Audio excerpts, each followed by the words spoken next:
Bronx native Peter Brainin is a Grammy and Latin Grammy winning saxophonist, flutist, drummer, and composer. He's performed at major venues and festivals worldwide, also toured and recorded with legends like Mongo Santa Maria and Arturo O'Farrill, contributing to Grammy winning projects such as Cuba. The conversation continues. As a composer, his work has been featured on original recordings with Native Soul, and he's a sought after educator. He's taught at New York University, the New School, and jazz at Lincoln Center. And we're looking forward to speaking with him today. So, Peter, thanks for your time. I really appreciate it. Yeah, great to meet you, Abe. This is beautiful. I'm gonna put on my glasses so I can see you. Okay, good. We were just actually talking right before we started recording.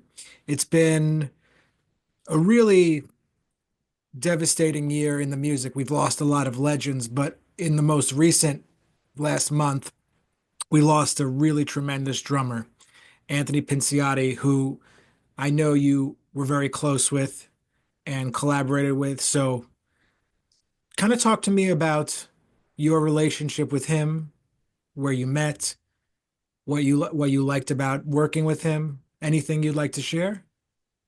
Yeah, wow, I almost never felt the loss of another human being as much as Anthony because it was so sudden. And he was such a beautiful person and a ridiculously talented, amazingly talented artist. Um, I met him many years ago. Got invited to play a session with him by my good friend Sean McGloin. He's a fantastic bass player who lives in Brooklyn. And that's decades ago. And we used to play together at the Grassroots in the East Village with Jeremy Stratton. But in the last few years, I had this steady gig at this really fantastic club in Harlem called Room 623. Hmm. So every Wednesday, unfortunately, they just closed. But I got to play with Anthony. I, almost a lot of Wednesdays. I did different projects there, and he just became such a close part of and such a support to me. We never had a rehearsal. He would come in and sight read all my music like perfectly. And he would always give me a ride home after the gig, and we hung out a lot. And then I started playing on a lot of his gigs at Smalls and other places. And he was my favorite drummer, and I just felt he really encouraged me so much to to write, and you know he was very generous guy. He played with everybody. He knew how to make everybody sound better, and no ego. He wasn't into playing solos. He was into I mean, he played amazing solos, but he was really focused on lifting the music, and he was just an incredible, almost too good to stay here forever. One of those kind of people. You just, you know. So we were gonna record, and unfortunately, we were gonna record some of my music. He would play some of my tunes on his gigs, which was really an honor. And he also connected me with a lot of incredible people like Gary Versace and people I hadn't played with before. And yeah, I mean, there's nothing I can say. Everybody in the I've never seen so many tributes like on Facebook. Like everybody loved him so much. Yeah, I Um, I believe he I he actually had a neck surgery in 2021 and I had to take a break from playing guitar for about 2 months.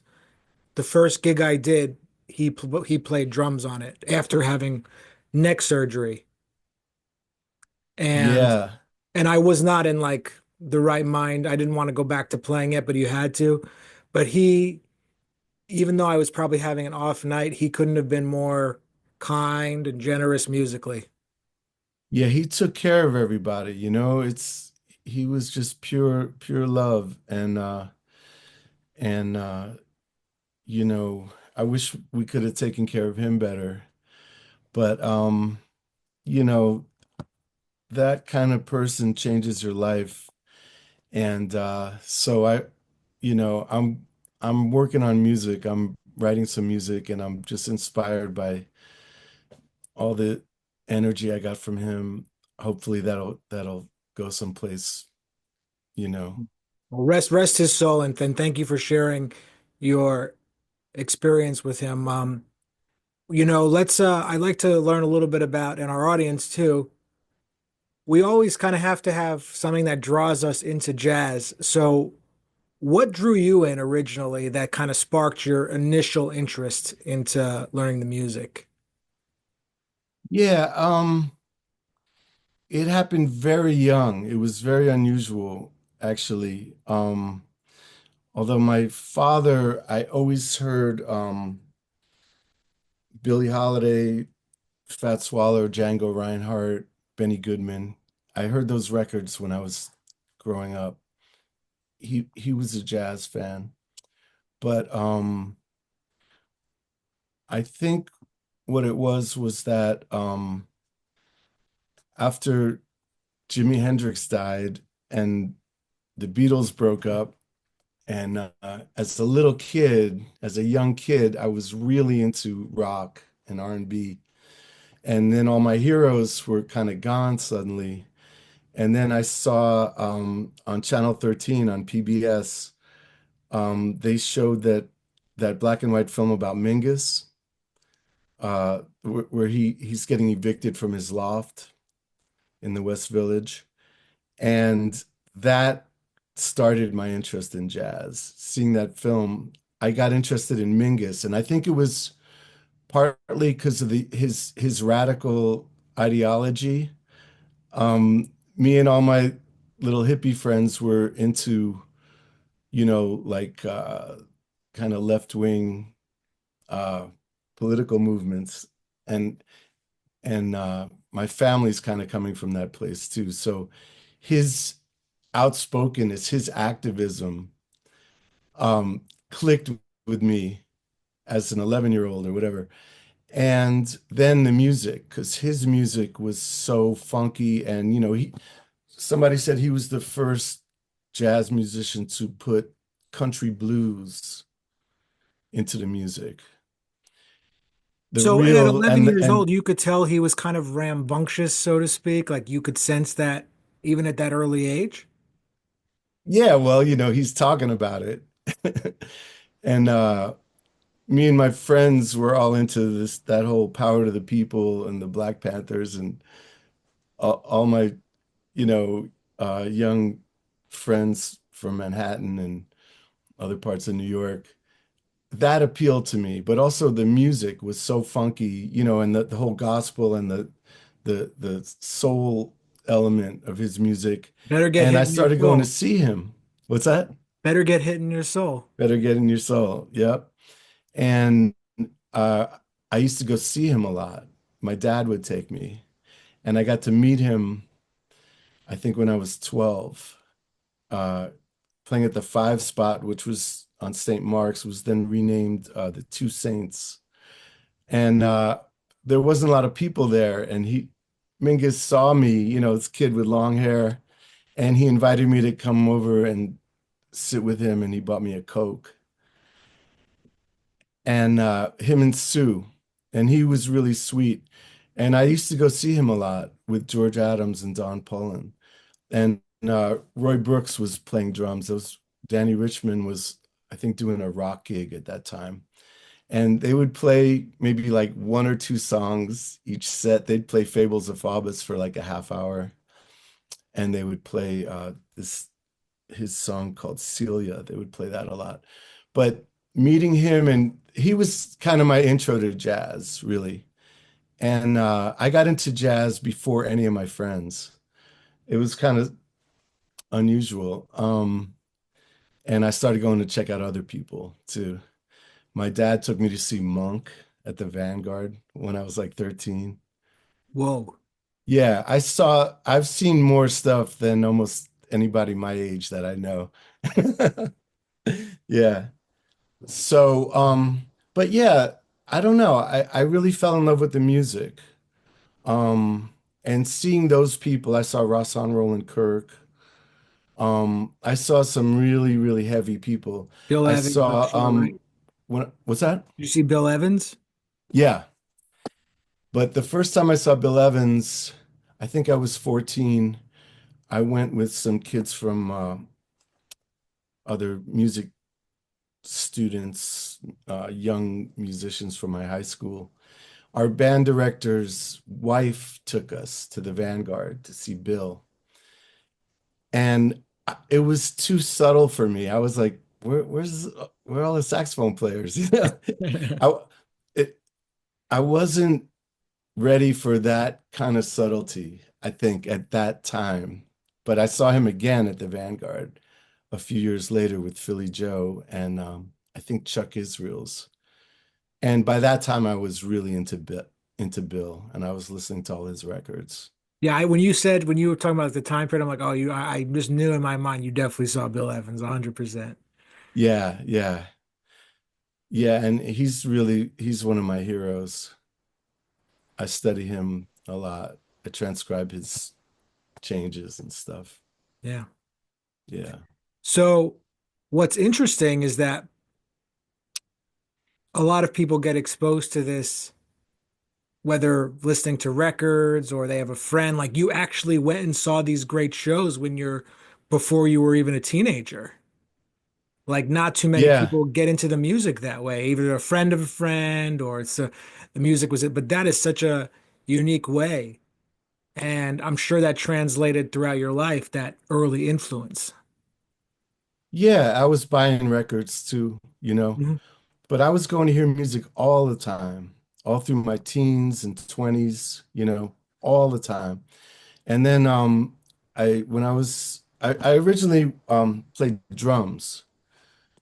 I was a drummer and I studied snare drum with Elaine Jones, who was timpanist in the American Symphony Orchestra. I think she was one of the first black women in a major orchestra, major symphony orchestra.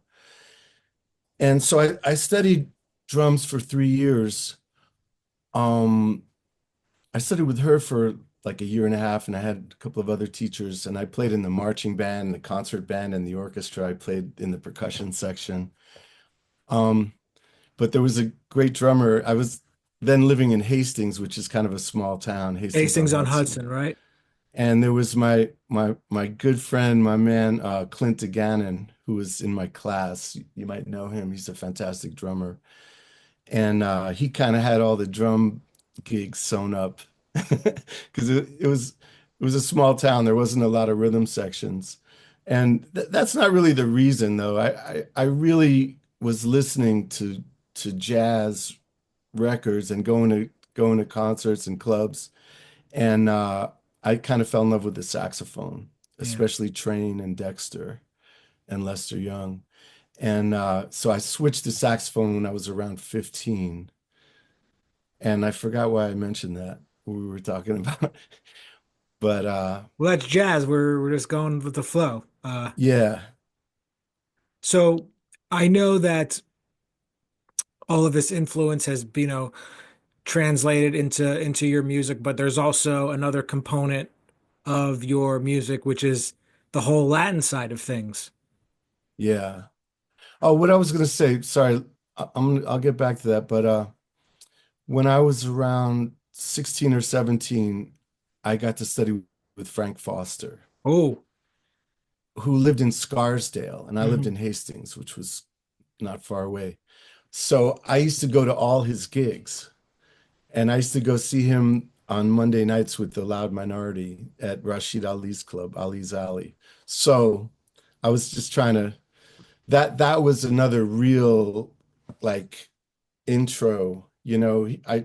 He was I took maybe 8 or 10 lessons with him, but you know, I went to a lot of his gigs and he was kind of a mentor to me and he was an amazing just genius musician and composer. Um, the Latin thing, um, I had heard a lot of Latin music and not really studied it, but I have three step siblings who were Puerto Rican, who grew up in PR. Their mother's Puerto Rican, and their dad is my stepdad. So I had some awareness of like Ray Barretto and people like that and Mongo, but I just got a call in 1989 to do some gigs at the Blue Note to sub for my great friend and saxophone hero Bobby Franceschini, and he asked me to sub on Hilton Ruiz's band. You know, Hilton, the great Puerto Rican piano player from New York City. And I knew Hilton. I had seen Hilton play with Rahsaan, so I knew all about him. You know, I mean, we all did, but I was a big fan of Rahsaan Roland Kirk, so I knew all about Hilton. And Bobby was really busy playing with Willie Colon, and so Hilton offered me the gig ultimately, and I played with him for 10 years. Um, but one of the really magical things about that was that when I joined his band, the rhythm section was Andy Gonzalez, Jerry Gonzalez, and Steve Berrios. So my first experience playing Latin music was with the absolute like giants, Yeah, yeah. innovators, you know. And then I became really close with Steve, especially. He, you know, also like playing drums. I immediately got really interested in, like what's that music about? And, and also as a drummer, and he showed me some basic stuff, and then it was like, yeah, that's the pattern, but that's not how it goes. And got me to really listen to the right stuff. And I became also really close with Andy. I played on Steve Berrios's first record with Larry Willis and Joe Ford and Steve taught me pretty much Steve and Andy taught me basically everything I know about Latin music, but just getting to play with them so much. And then I had a steady gig at Fat Cat for 15 years. They actually, my friend Jeff Vidal was booking the club, and he said, "Do you want to do a Latin jazz gig here once a month?" He just called me, and that turned into 15 years.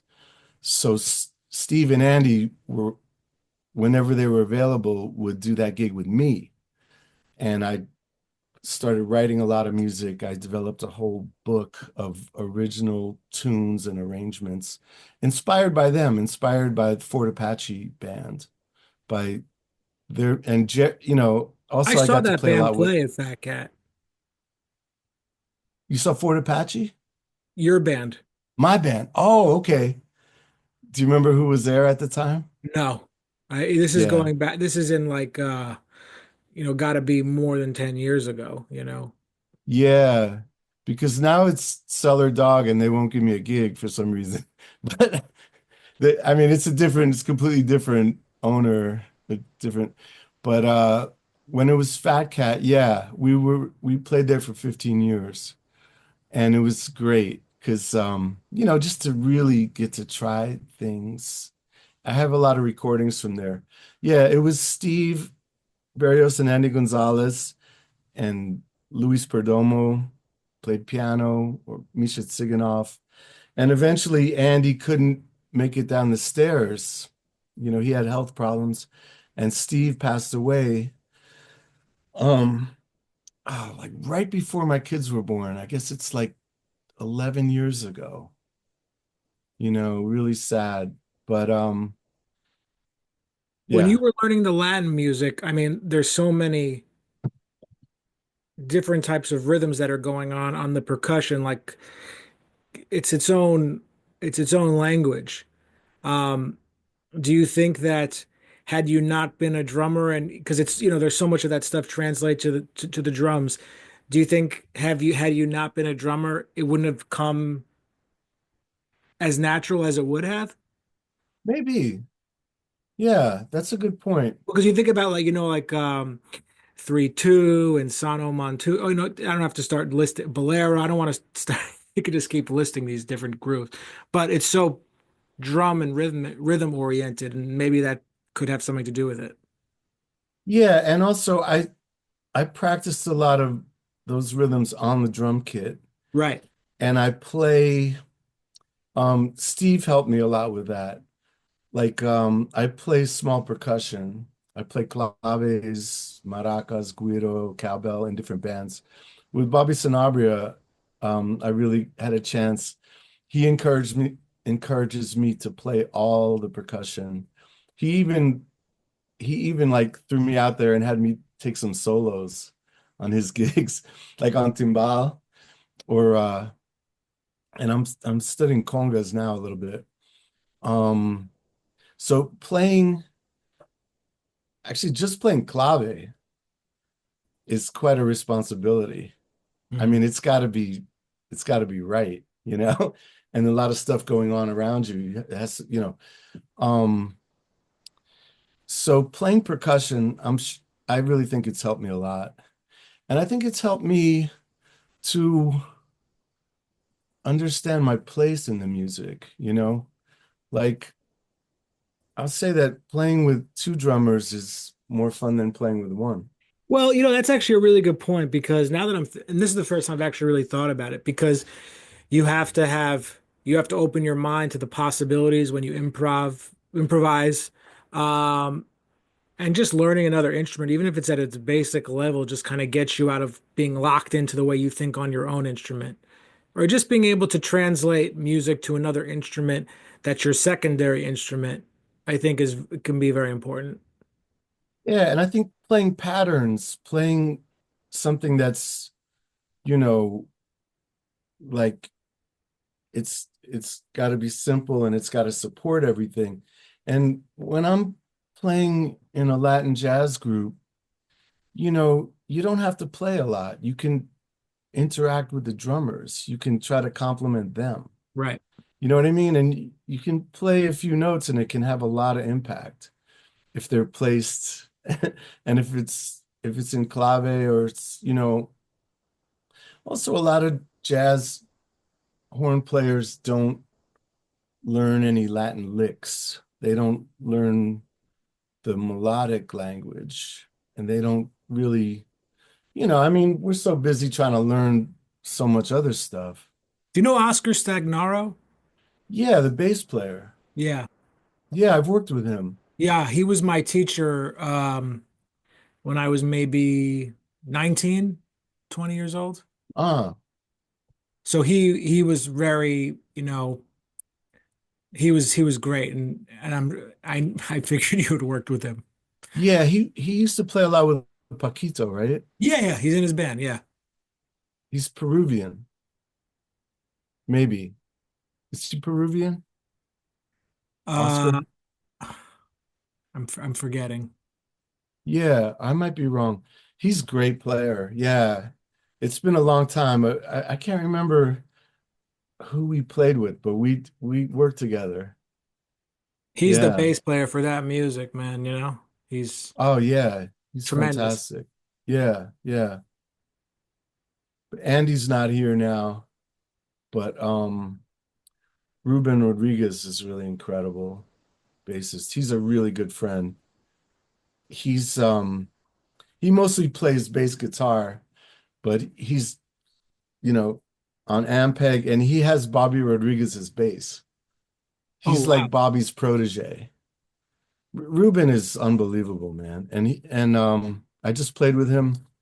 We played a tribute Monday to Johnny Rodriguez at St. Peter's with the And Mambo it's such a shame Legends. too, that club room 623. That like I was supposed to play there right the week of the pandemic started.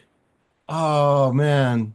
Like, it was, I think, March 20th or so, 2020. I was supposed to play there with my trio. And Yeah. you know, Yeah, it's really, you know, everything that happened there is all thanks to one person, and that's Marcus Goldhaber, who I hope he can hear me. Oh no, we moved upstairs. He's down there. He lives in my building, Oh, really? or I live in his building. He told us about this building. We moved here because of him. Oh, wow. He's a great singer, and he created that place. He Nice. found it. He just went there and said, convinced the owner to, she had this empty room. You know, she owned the restaurant upstairs, and he convinced her to turn it into a jazz club. Yeah. And it was complete tireless. He worked tirelessly. And but ultimately she basically wanted to retire and or you know, she never really, I think, was that passionate about having a club.